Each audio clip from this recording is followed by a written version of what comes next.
मनुष्य का स्वभाव है सोचना, सोच विचार कर निर्णय ले। Good morning class 12th. Let's start your topic. आप लोगों का जो टॉपिक है वो है गाइनोसियम, जिसे हम पुष्प का मादा जननांग भी कहते हैं।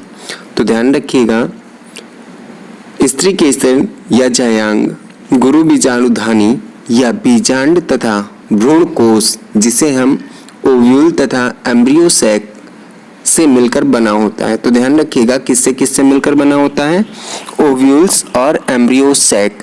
जो हमारा पुष्प का मादा जननांग होता है वह ओव्यूल्स और एम्ब्रियो सैक से मिलकर बना होता है। जायांग एक अंडपी, एक अंडपी का मतलब क्या है, मोनोकार्पलरी एक अंडपी, या बहुअंडपी, बहुअंडपी का मतलब होता है पॉलीकार्पलरी। या तो ये एक अंडपी होगा या तो फिर ये पॉलीकार्पलरी होगा। मीन्स एक अंडपी या बहुअंडपी हो सकते हैं। कौन, ध्यान रखिएगा गाइनोसियम।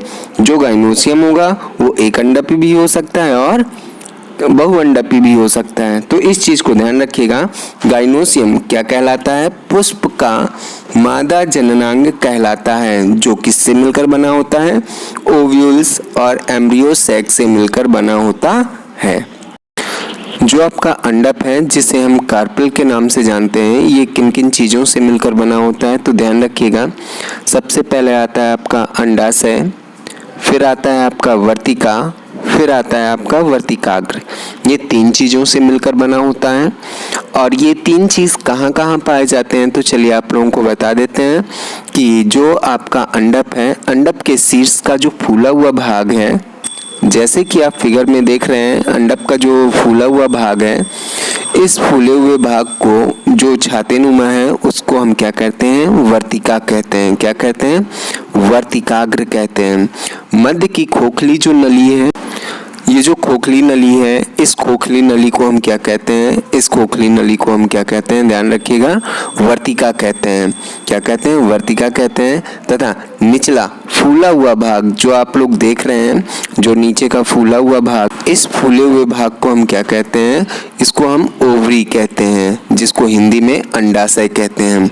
जब स्त्री केसर आपस में जुड़े होते हैं तो इसे सिनकार्पस या युक्ता अंडपी कहते हैं। ध्यान रखिएगा, जब स्त्री केसर आपस में जुड़े होते हैं तो इसे हम सिनकार्पस या युक्ता अंडपी कहते हैं। तथा जब स्त्री केसर स्वतंत्र होते हैं, मतलब ये एक दूसरे से फ्री होते हैं, तब इसे हम क्या कहते हैं, अपोकार्पस या पृथका अंडपी कहते हैं।